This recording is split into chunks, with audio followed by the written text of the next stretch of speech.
Very fresh good morning and Jai Hind. In this video, I will explain a portrait of a lady. Actually, I decided to explain this chapter. I already taught this chapter, but this is especially for the new students who join school later. So this will help them to understand this chapter. So I'm going to explain what is the theme of the chapter, what is the summary of the chapter, the portrait of a lady. So, the portrait of a lady is the story of the author. He describes his relationship with his grandmother over the years. He pins down her daily activities and how she evolves as a character as time passed by. He explains her appearance, which helps create an image in the reader's mind. The short summary of the chapter. The chapter, The Portrait of a Lady, is the story of the author and his grandmother. The grandmother was an old woman with a wrinkled face.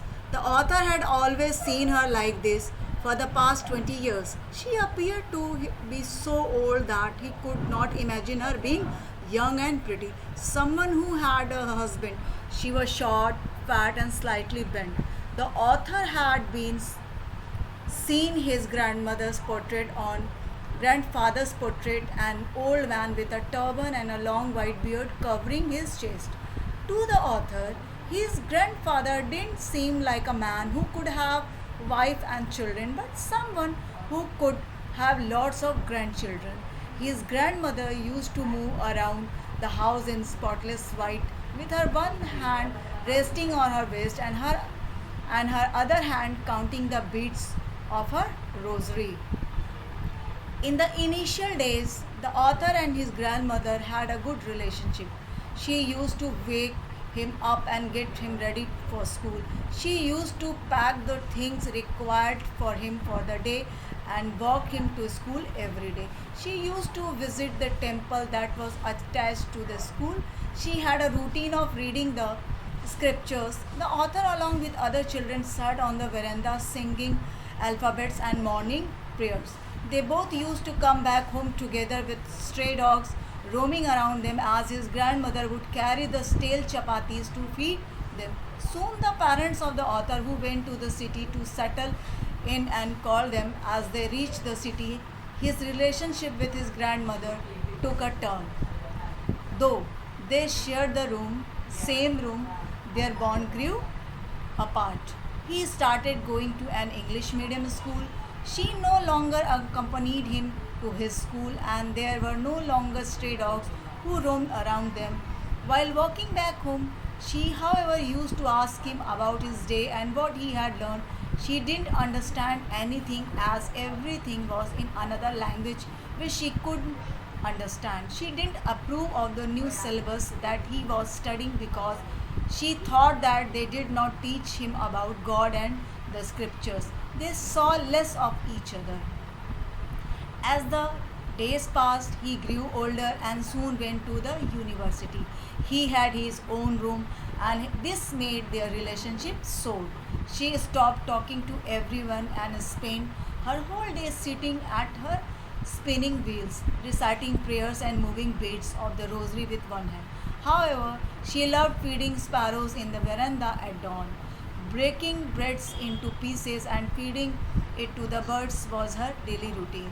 The birds would sit on her legs, her head, some even on shoulders. Soon the author decided to go to abroad for further studies. She came to the railway station to leave him off. She was not sentimental, continuously recited her prayers, her mind lost in the prayers, and she kissed him on the forehead.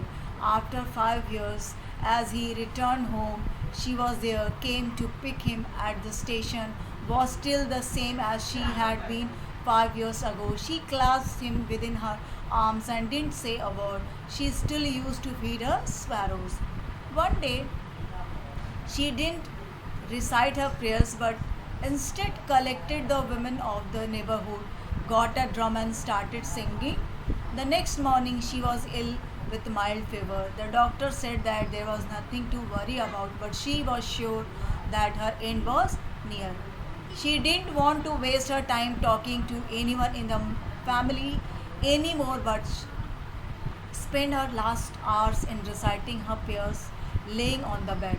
She died, and so her body lay on the bed lifeless. As they prepared for the funeral, they saw all the sparrows sitting in the veranda around her, mourning her death. So, this was the summary of the portrait of a lady. Here I will explain the chapter, what happened in the story, what happened in the chapter, line by line. So you should keep your book along with you so that you can understand everything. My grandmother, like everybody's grandmother, was an old woman. She had been old and wrinkled for the 20 years that I had known her. People said that she had once been young and pretty and had even had a husband, but that was hard to believe. My grandfather's portrait hung above the mantelpiece in the drawing room. He wore a big turban and loose fitting clothes. His long white beard covered the best part of his chest, and he looked at least 100 years old. He didn't look the sort of a person who would have a wife or children. He looked as if he could only have lots and lots of grandchildren. As for my grandmother, being young and pretty, the thought was almost revolting. She often told us of the games she used to play as a child. That seems quite absurd and undignified on her part, and we treated it like the fables of prophets and she used to tell us.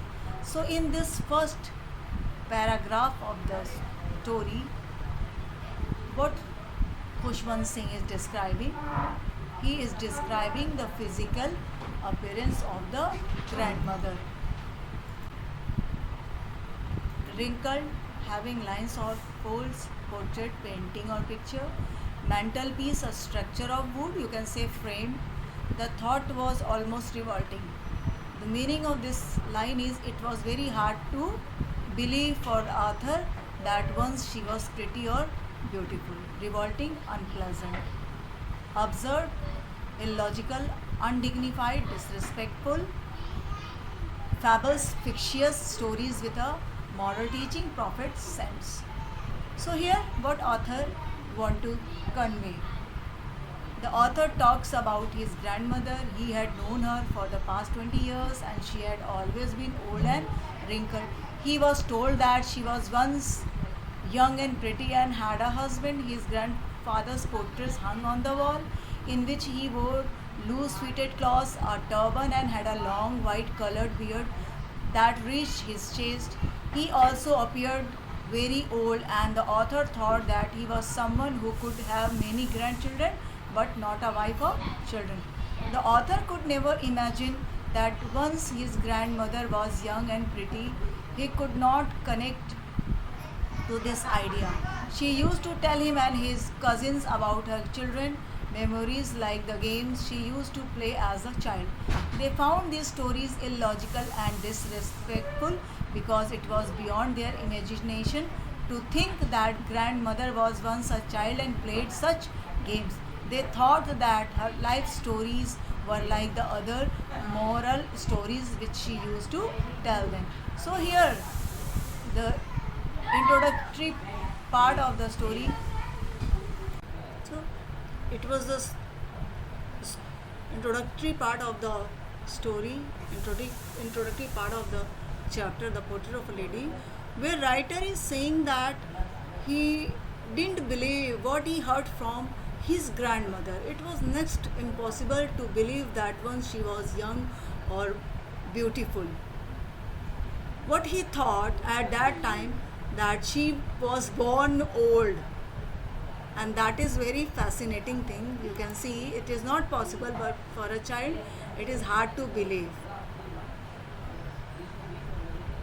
Now we come to the next passage. She had always been short and fat and slightly bent. Her face was a crisscross of wrinkles running from everywhere to everywhere. No, we were certain she had always been as we had known her, old so terribly old that she could not have grown older and had stayed at the same age for 20 years. She could never have been pretty, but she was always beautiful. She hopped about the house in spotless white with one hand resting on her waist to balance a stoop and the other telling the beads of her rosary. Her silver locks were scattered untidily over her pale, puckered face, and her lips constantly moved in inaudible prayers. Yes, she was beautiful.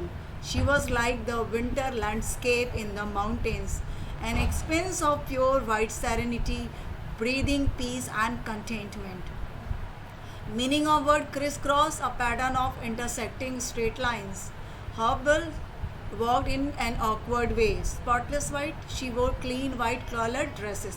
Stoop, bend one's body forward. Rosary, a string beads for keeping count of number of chants made of a religious prayer. Locked hairs, scattered, disorganized, untidy, not neat, puckered, a face contract into wrinkles, inaudible, unable to be heard. Serenity, the state of being peaceful and calm.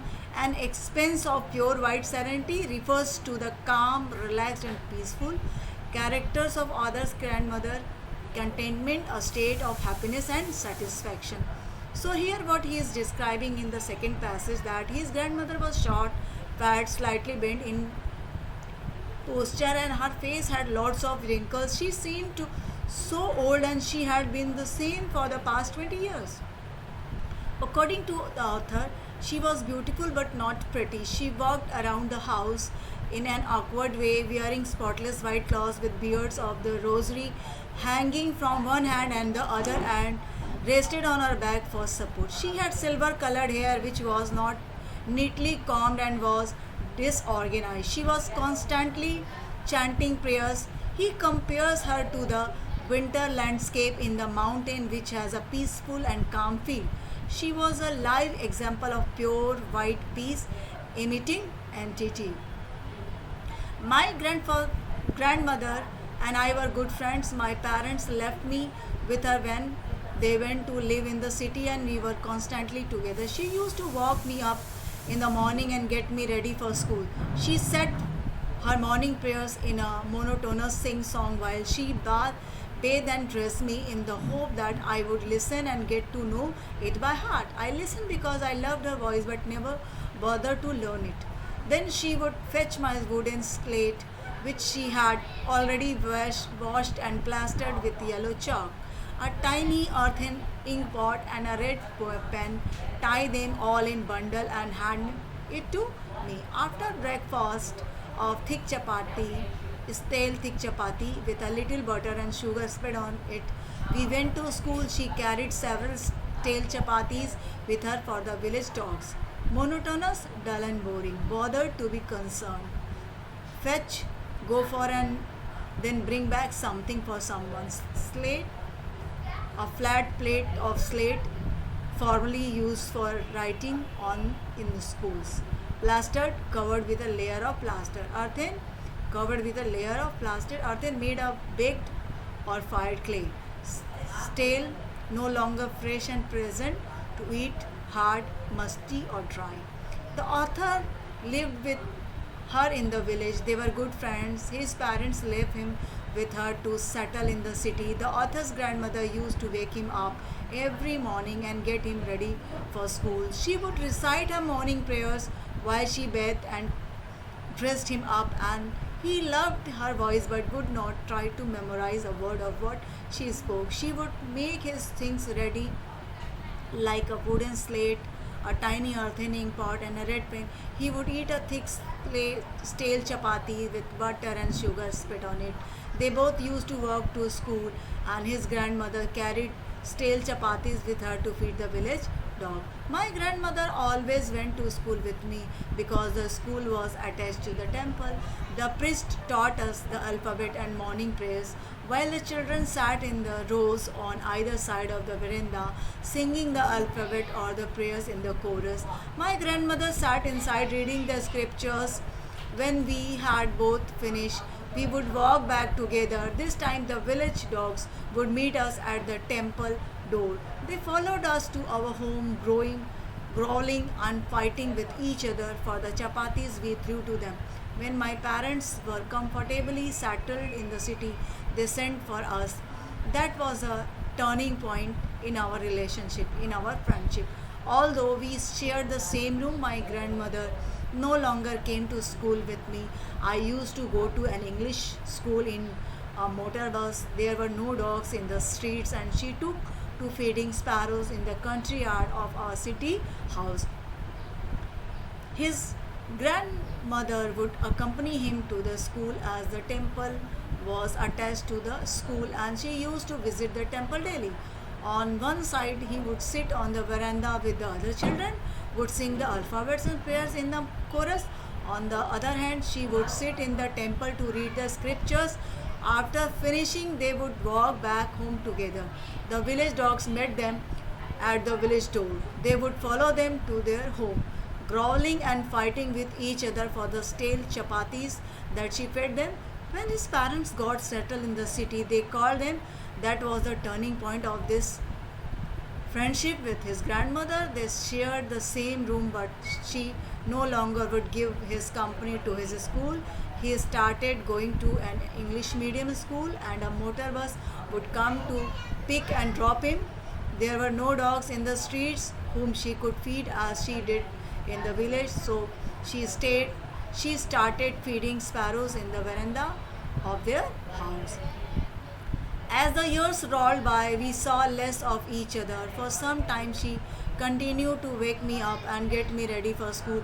When I came back, she would ask me what the teacher had taught me. I would tell her English words and little things of Western science and learning, the law of gravity, Archimedes' principle, the world being round, etc. This made her unhappy.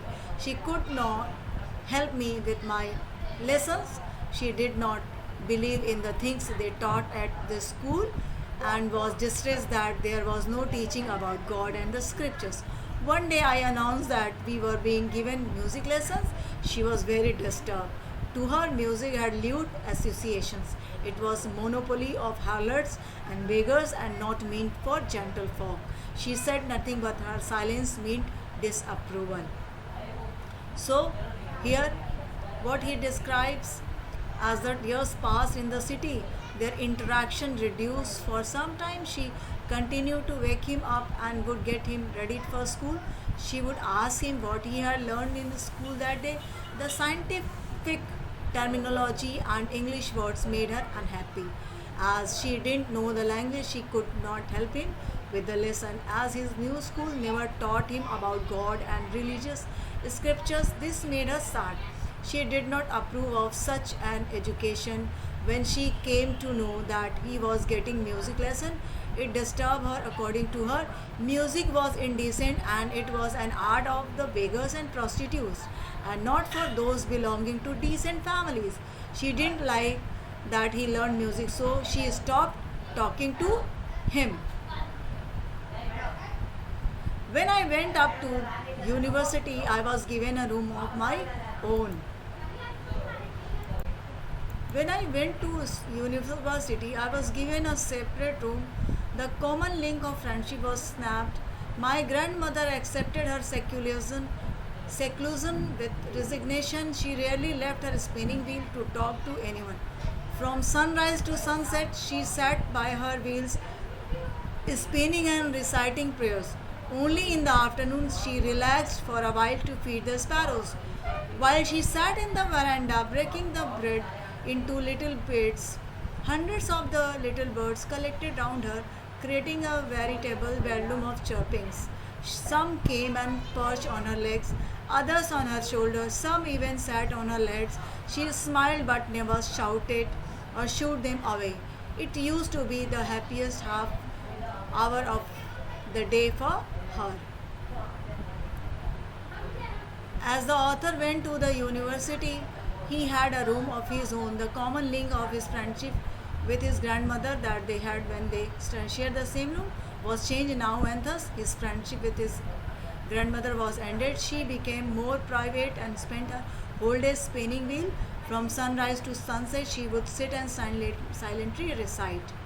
When I decided to go abroad for further studies, I was sure my grandmother would be upset. You can read this passage. I will provide you the explanation of these lines. When the author decided to go to abroad for further studies, he believed it would be the last time he would see her, as he would be gone for 5 long years. As they all reached the station, she held him tightly and kissed his forehead. He thought it was the last physical contact with her. The wet impression of her hand was dear to him. She was not sentimental at all when he came back after 5 years. She came to meet him at the station. She looked just the way she did 5 years ago. Not a day older, she held him again in her arms and was still reciting her prayers. He noticed on the first day of his arrival that only sparrows would make her happy. In the evening to the time talking to us. You can read this passage. I will provide you explanation. An evening on the day when he returned. An evening she didn't follow her regular routine of praying. She collected a few women from the neighborhood, got a drum and started singing with them. She thumped the ruined part of the drum and sang alone. The whole family persuaded her to stop as she might get ill due to exhaustion.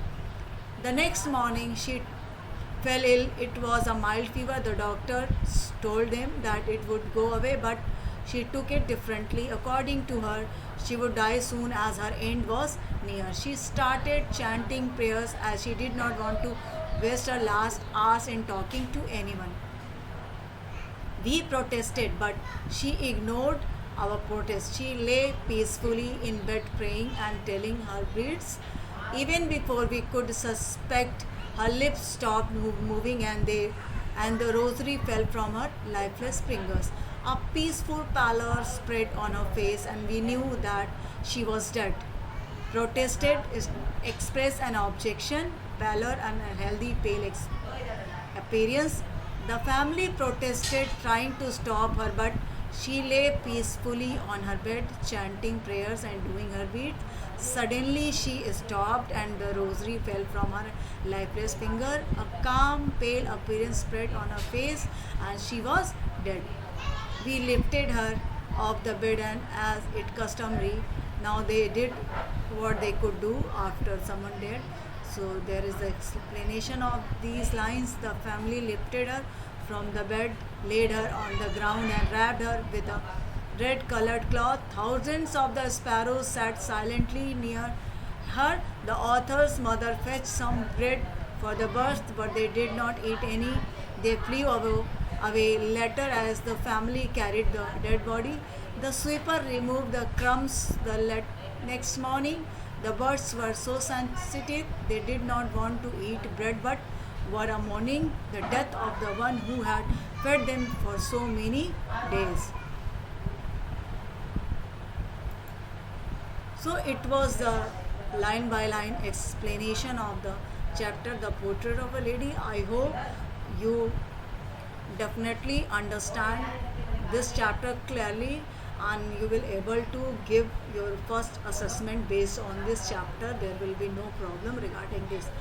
And I also expect from you that you will write down question answer, solve all the exercise given in the chapter, so that you will have no confusion regarding the chapter.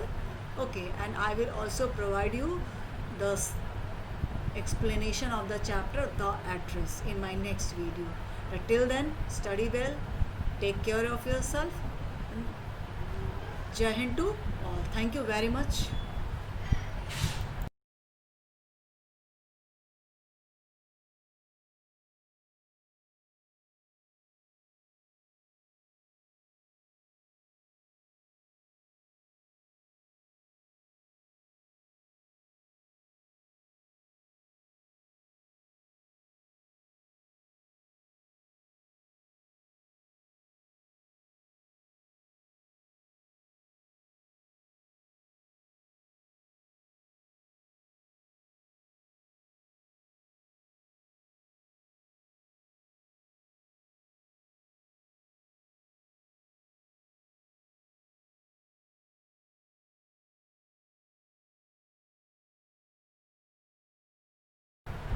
Very fresh good morning and Jai Hind.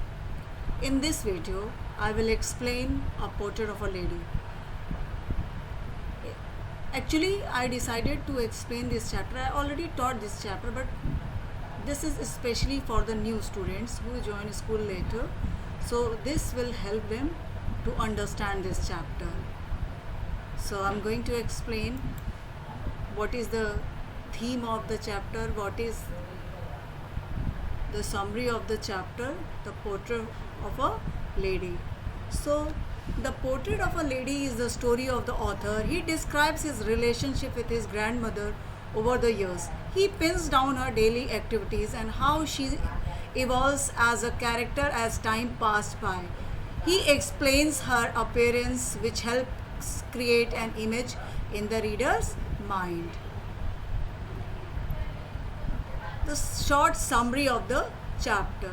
The chapter, The Portrait of a Lady, is the story of the author and his grandmother. The grandmother was an old woman with a wrinkled face. The author had always seen her like this for the past 20 years. She appeared to be so old that he could not imagine her being young and pretty. Someone who had a husband. She was short, fat, and slightly bent. The author had been seen his grandfather's portrait, an old man with a turban and a long white beard covering his chest. To the author, his grandfather didn't seem like a man who could have wife and children, but someone who could have lots of grandchildren. His grandmother used to move around the house in spotless white, with her one hand resting on her waist and her other hand counting the beads of her rosary. In the initial days, the author and his grandmother had a good relationship.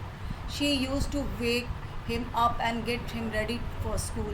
She used to pack the things required for him for the day and walk him to school every day. She used to visit the temple that was attached to the school. She had a routine of reading the scriptures. The author, along with other children, sat on the veranda singing alphabets and morning prayers. They both used to come back home together with stray dogs roaming around them as his grandmother would carry the stale chapatis to feed them. Soon the parents of the author, who went to the city to settle in and called them as they reached the city, his relationship with his grandmother took a turn. Though they shared the same room, their bond grew apart. He started going to an English medium school. She no longer accompanied him to his school, and there were no longer stray dogs who roamed around them. While walking back home, she, however, used to ask him about his day and what he had learned. She didn't understand anything as everything was in another language which she couldn't understand. She didn't approve of the new syllabus that he was studying because she thought that they did not teach him about God and the scriptures. They saw less of each other.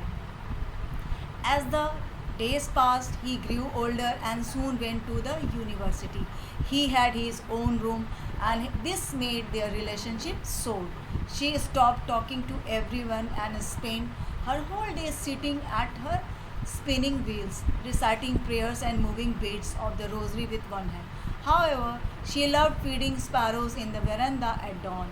Breaking breads into pieces and feeding it to the birds was her daily routine. The birds would sit on her legs, her head, some even on shoulders. Soon the author decided to go abroad for further studies. She came to the railway station to leave him off. She was not sentimental, continuously recited her prayers, her mind lost in the prayers, and she kissed him on the forehead. After 5 years, as he returned home, she was there, came to pick him at the station, was still the same as she had been 5 years ago. She clasped him within her arms and didn't say a word. She still used to feed her sparrows.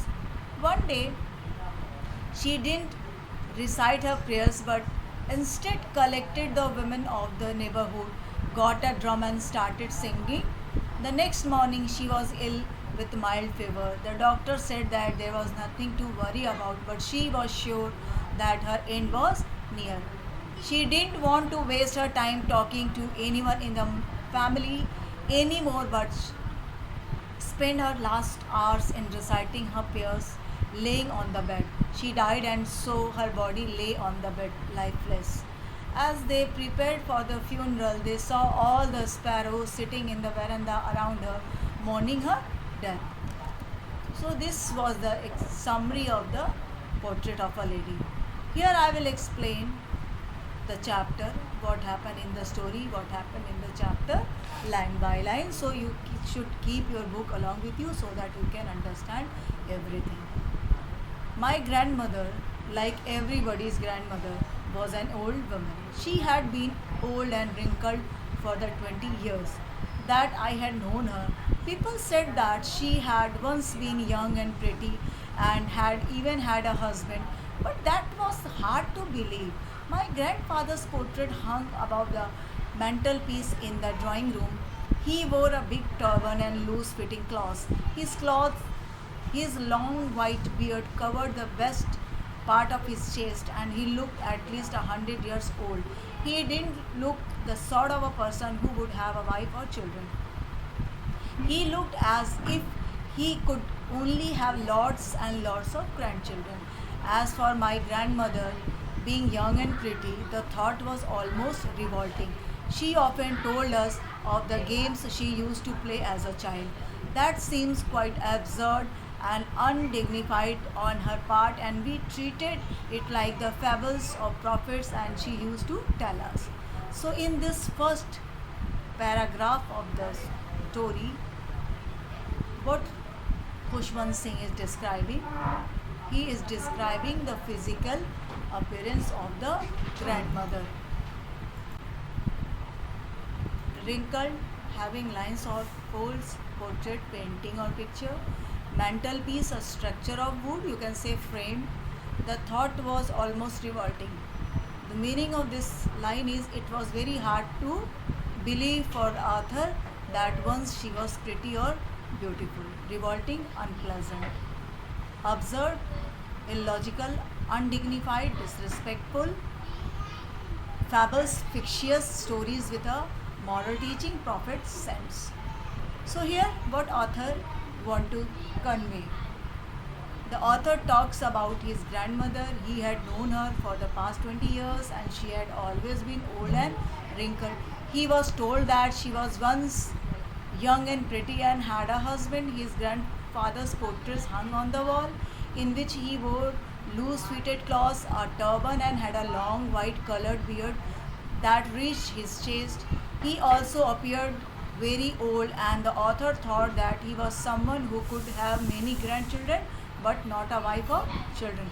The author could never imagine that once his grandmother was young and pretty, he could not connect to this idea.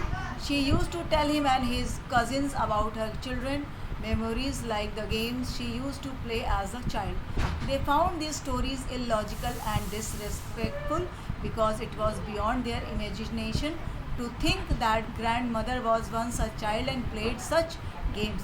They thought that her life stories were like the other moral stories which she used to tell them. So here the introductory part of the story. So it was the introductory part of the story, introductory part of the chapter, The Portrait of a Lady, where writer is saying that he didn't believe what he heard from his grandmother. It was next impossible to believe that once she was young or beautiful. What he thought at that time, that she was born old, and that is very fascinating thing. You can see it is not possible, but for a child it is hard to believe. Now we come to the next passage. She had always been short and fat and slightly bent. Her face was a crisscross of wrinkles running from everywhere to everywhere.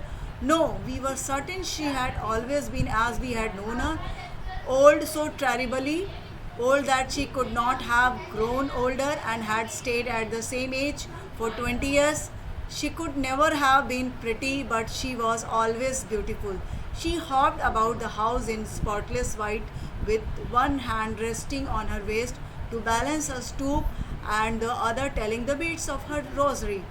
Her silver locks were scattered untidily over her pale, puckered face, and her lips constantly moved in inaudible prayers. Yes, she was beautiful.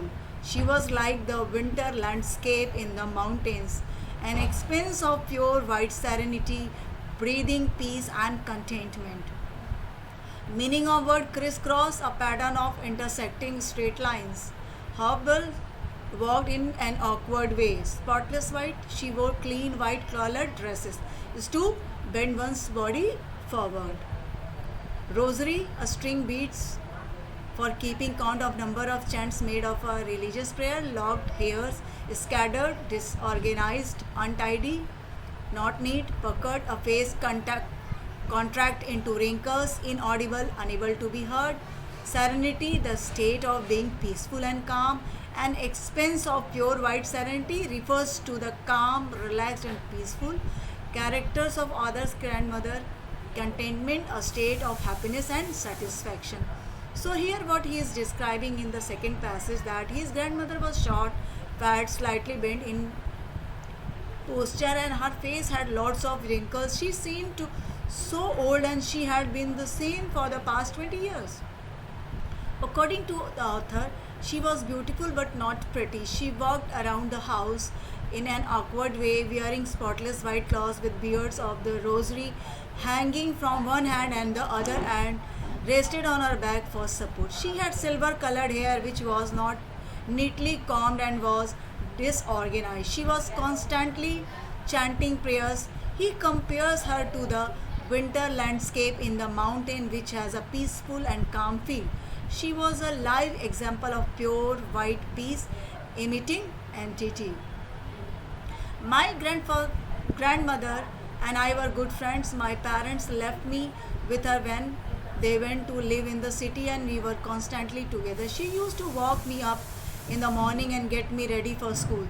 She said her morning prayers in a monotonous sing song while she bathed and dressed me, in the hope that I would listen and get to know it by heart. I listened because I loved her voice but never bothered to learn it.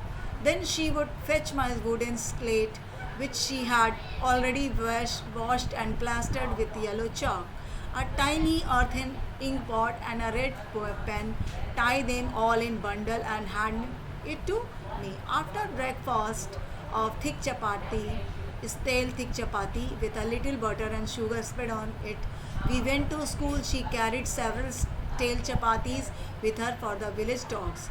Monotonous, dull and boring, bothered to be concerned. Fetch, go for, and then bring back something for someone's slate, a flat plate of slate formerly used for writing on in the schools. Plastered, covered with a layer of plaster. Earthen, covered with a layer of plaster. Earthen, made of baked or fired clay. Stale, no longer fresh and present to eat, hard, musty or dry. The author lived with her in the village. They were good friends. His parents left him with her to settle in the city. The author's grandmother used to wake him up every morning and get him ready for school. She would recite her morning prayers while she bathed and dressed him up, and he loved her voice but would not try to memorize a word of what she spoke. She would make his things ready, like a wooden slate, a tiny earthen ink pot, and a red pen. He would eat a thick stale chapati with butter and sugar spit on it. They both used to walk to school, and his grandmother carried stale chapatis with her to feed the village dog. My grandmother always went to school with me because the school was attached to the temple. The priest taught us the alphabet and morning prayers, while the children sat in the rows on either side of the veranda, singing the alphabet or the prayers in the chorus. My grandmother sat inside reading the scriptures. When we had both finished, we would walk back together. This time the village dogs would meet us at the temple door. They followed us to our home, growling and fighting with each other for the chapatis we threw to them. When my parents were comfortably settled in the city, they sent for us. That was a turning point in our relationship, in our friendship. Although we shared the same room, my grandmother no longer came to school with me. I used to go to an English school in a motor bus. There were no dogs in the streets, and she took to feeding sparrows in the country yard of our city house. His grandmother would accompany him to the school as the temple was attached to the school, and she used to visit the temple daily. On one side, he would sit on the veranda with the other children, would sing the alphabets and prayers in the chorus. On the other hand, she would sit in the temple to read the scriptures. After finishing, they would walk back home together. The village dogs met them at the village door. They would follow them to their home, growling and fighting with each other for the stale chapatis that she fed them. When his parents got settled in the city, they called them. That was the turning point of this friendship with his grandmother. They shared the same room, but she no longer would give his company to his school. He started going to an English medium school, and a motor bus would come to pick and drop him. There were no dogs in the streets whom she could feed as she did in the village, so she started feeding sparrows in the veranda of their house. As the years rolled by, we saw less of each other. For some time, she continued to wake me up and get me ready for school. When I came back, she would ask me what the teacher had taught me. I would tell her English words and little things of Western science and learning, the law of gravity, Archimedes' principle, the world being round, etc. This made her unhappy. She could not help me with my lessons. She did not believe in the things they taught at the school and was distressed that there was no teaching about God and the scriptures. One day I announced that we were being given music lessons. She was very disturbed. To her, music had lewd associations. It was monopoly of harlots and beggars and not meant for gentlefolk. She said nothing, but her silence meant disapproval. So, here what he describes: as the years passed in the city, their interaction reduced. For some time, she continued to wake him up and would get him ready for school. She would ask him what he had learned in the school that day. The scientific terminology and English words made her unhappy. As she didn't know the language, she could not help him with the lesson. As his new school never taught him about God and religious scriptures, this made her sad. She did not approve of such an education. When she came to know that he was getting music lesson, it disturbed her. According to her, music was indecent and it was an art of the beggars and prostitutes and not for those belonging to decent families. She didn't like that he learned music, so she stopped talking to him. When I went up to university, I was given a room of my own. When I went to university, I was given a separate room. The common link of friendship was snapped. My grandmother accepted her seclusion with resignation. She rarely left her spinning wheel to talk to anyone. From sunrise to sunset, she sat by her wheels, spinning and reciting prayers. Only in the afternoons she relaxed for a while to feed the sparrows. While she sat in the veranda breaking the bread into little bits, hundreds of the little birds collected round her, creating a veritable bedroom of chirpings. Some came and perched on her legs, others on her shoulders, some even sat on her legs. She smiled but never shouted or shooed them away.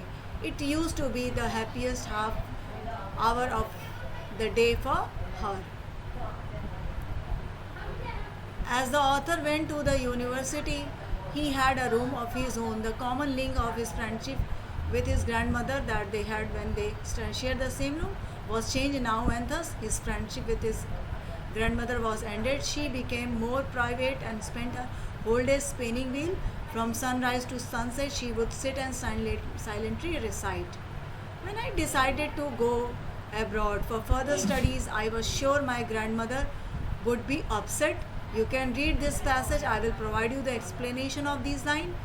When the author decided to go to abroad for further studies, he believed it would be the last time he would see her, as he would be gone for 5 long years. As they all reached the station, she held him tightly and kissed his forehead.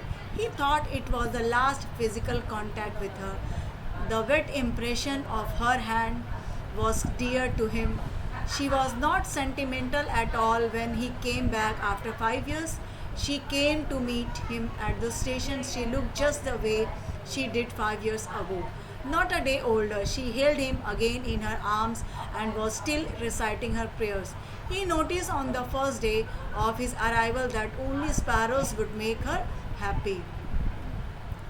In the evening to the time talking to us. You can read this passage. I will provide you explanation. An evening on the day when he returned.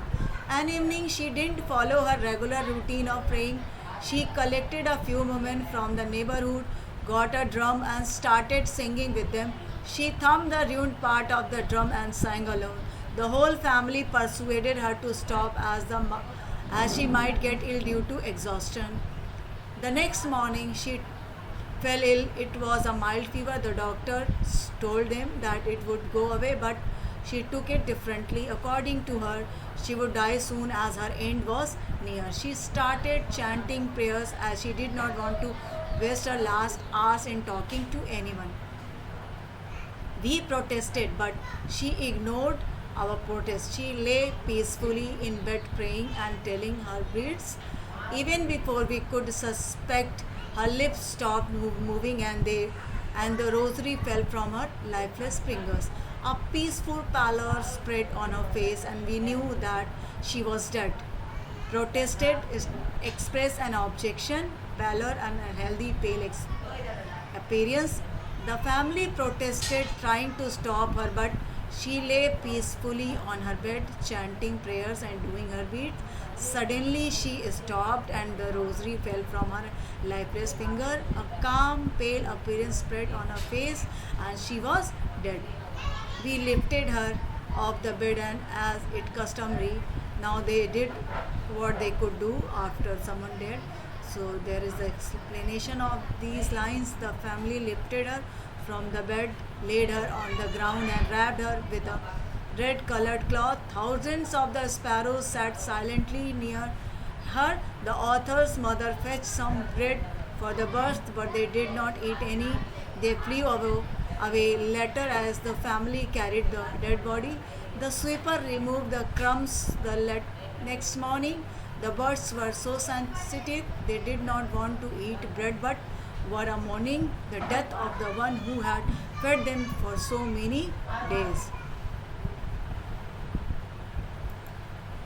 So it was the line by line explanation of the chapter The Portrait of a Lady. I hope you definitely understand this chapter clearly and you will able to give your first assessment based on this chapter. There will be no problem regarding this, and I also expect from you that you will write down question answer, solve all the exercise given in the chapter so that you will have no confusion regarding the chapter. Okay, and I will also provide you the explanation of the chapter The Address in my next video. Till then, study well, take care of yourself. Jai Hind to all. Thank you very much.